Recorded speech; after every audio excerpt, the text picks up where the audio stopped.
Mr. Bezmenov was born in 1939 in a suburb of Moscow. He was the son of a high-ranking Soviet Army officer. He was educated in the elite schools inside the Soviet Union and became an expert in Indian culture and Indian languages. He had an outstanding career with Novosti, which was the, and still is, I should say, the press arm or the press agency of the Soviet Union. It turns out that this is also a front for the KGB.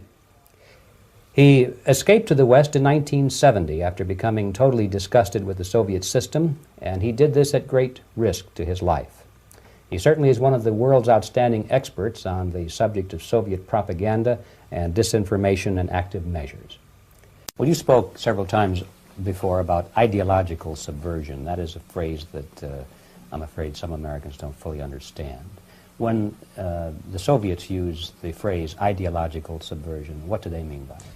Ideological subversion is the process which is legitimate, overt, and open. You can see it with your own eyes. All you have to do, all American mass media has to do, is to unplug their bananas from their ears, open up their eyes, and they can see it. There is no mystery. There is nothing to do with espionage. I know that espionage intelligence gathering looks more romantic. It sells more deodorants through the advertising, probably. That's why your Hollywood producers are so crazy about James Bond type of thrillers. But in reality, the main emphasis of the KGB is not in the area of intelligence at all. According to my opinion and opinion of many defectors of my caliber, only about 15% of time, money, and manpower is spent on espionage as such. The other 85% is a slow process which we call either ideological subversion or active measures, активные мероприятия in the language of the KGB, or psychological warfare. What it basically means is to change the perception of reality of every American to such an extent that despite of the abundance of information, no one is able to come to sensible conclusions in the interests of defending themselves, their families, their community, and their country. It's a great brainwashing process which goes very slow, and it's divided in 4 basic stages. The first one being demoralization. It takes from 15 to 20 years to demoralize a nation. Why that many years? Because this is the minimum number of years which requires to educate one generation of students in the country of your enemy, exposed to the ideology of the enemy. In other words, Marxism-Leninism ideology is being pumped into the soft heads of at least 3 generations of American students without being challenged or counterbalanced by the basic values of Americanism, American patriotism. The result you can see. Most of the people who graduated in the 60s, dropouts or half-baked intellectuals, are now occupying the positions of power in the government, civil service, business, mass media, educational system. You are stuck with them. You cannot get rid of them. They are contaminated. They are programmed to think and react to certain stimuli in a certain pattern. You cannot change their mind, even if you expose them to authentic information, even if you prove that white is white and black is black. You still cannot change the basic perception and the logic of behavior. In other words, these people, the process of demoralization is complete and irreversible. To get rid society of these people, you need another 20 or 15 years to educate a new generation of patriotically minded and common sense people who would be acting in favor and in the interests of United States society. And yet these people who've been programmed and, as you say, in place and Yes. who are favorable to an opening with the Soviet concept, these are the very people who would be marked for extermination in this country? Most of them, yes.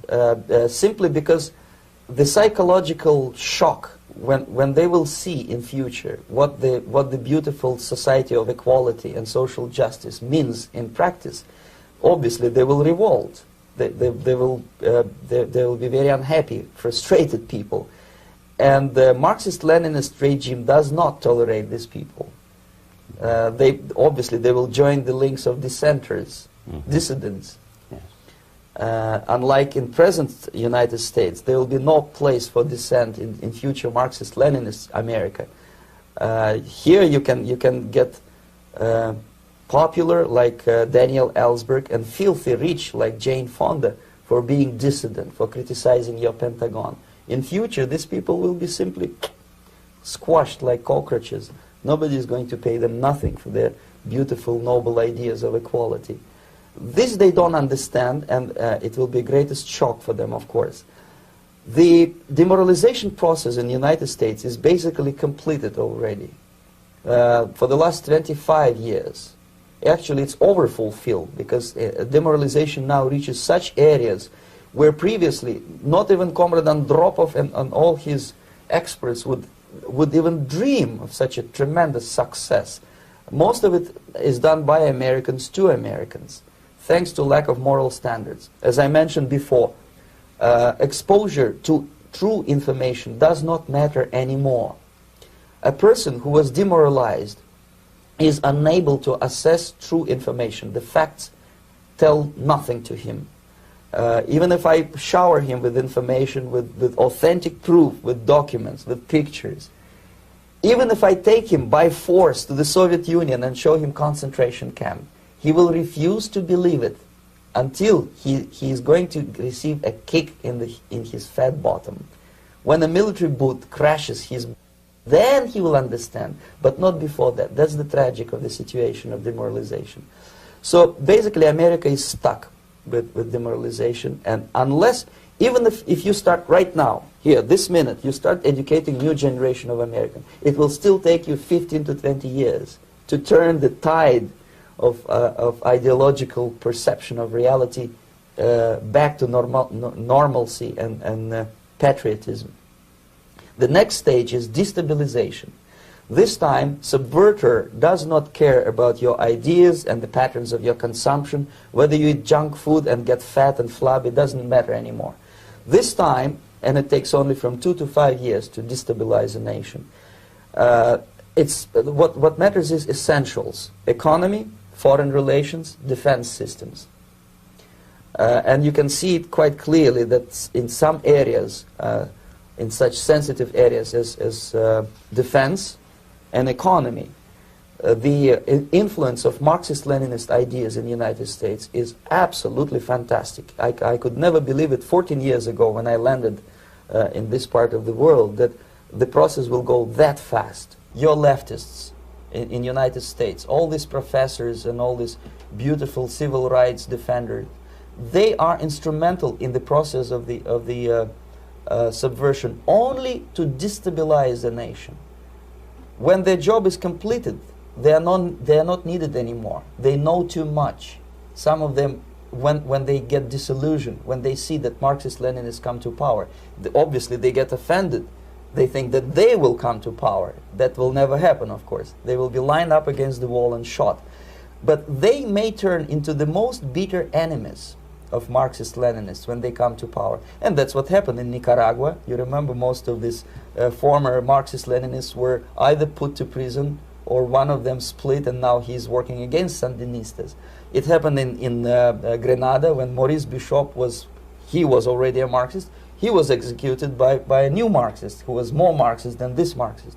Same happened in Afghanistan when first there was Taraki, he was killed by Amin, then Amin was killed by Babrak Karmal with the help of KGB. Same happened in Bangladesh when Mujibur Rahman, very pro-Soviet leftist, was assassinated by his own Marxist-Leninist military comrades.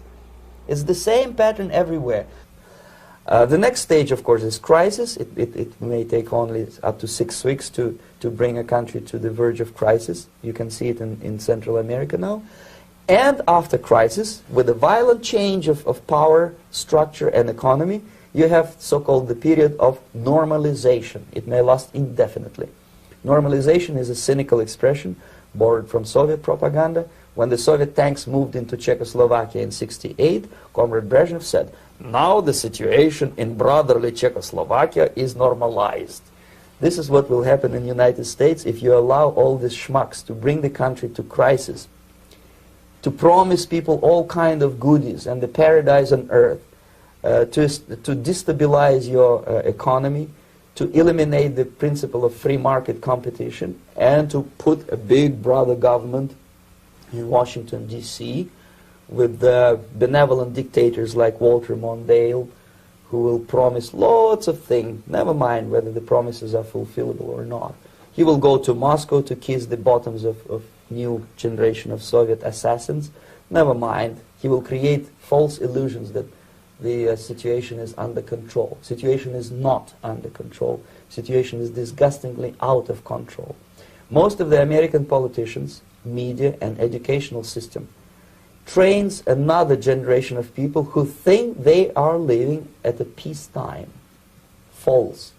United States is in the state of war, undeclared total war against the basic principles and the foundations of this system. And the initiator of this war is not Comrade Andropov, of course. It's the system. However ridiculous it may sound, the world communist system or the world communist conspiracy, whether I scare some people or not, I don't give a hoot. If you are not scared by now, nothing can scare you. But you don't have to be paranoid about it. What actually happens now, that unlike myself, you have literally several years to live on unless the United States wake up. The time bomb is ticking. With every second, the disaster is coming closer and closer. Unlike myself, you will have nowhere to defect to, unless you want to live in Antarctica with penguins. This is it. This is the last country of freedom and possibility. Okay, so what do we do? What is your recommendation to the American people? Well, the immediate thing that comes to my mind is, of course, there must be a very strong national effort to educate people in the spirit of real patriotism, number one. Number two, to explain them the real danger of socialist, communist, whatever, welfare state, big brother government.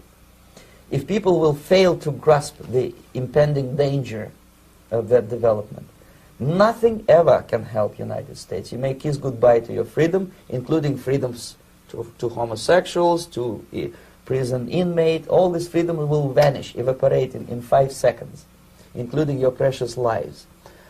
The second thing, the moment at least part of United States population is convinced that the danger is real, they have to force their government. And I'm not talking about sending letters, signing petitions, and all this beautiful, noble activity. I'm talking about forcing United States government to stop aiding communism.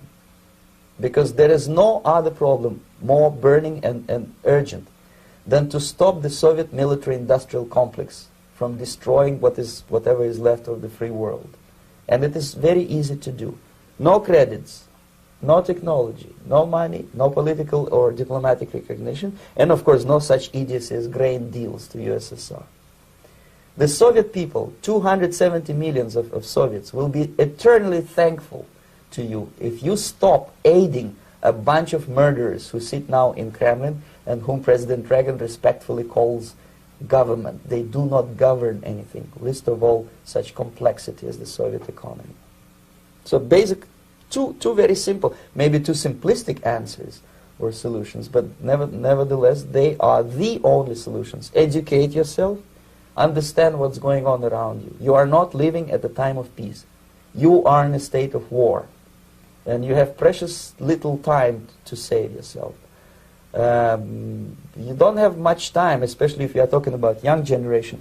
There's not much time left for convulsions to the beautiful disco music.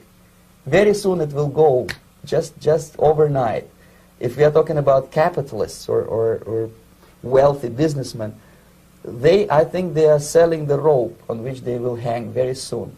If they don't stop, if they cannot curb their unsettled desire for profit, and if they keep on trading with the monster of the Soviet communism, they are going to hang very soon.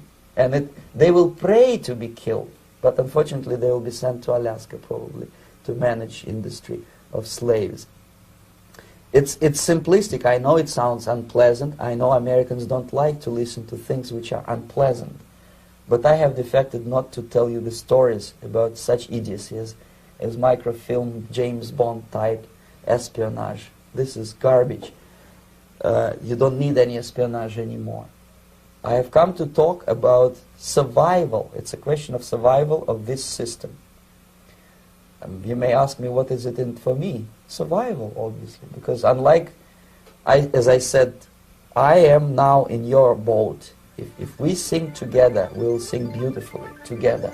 There is no other place on this planet to defect to.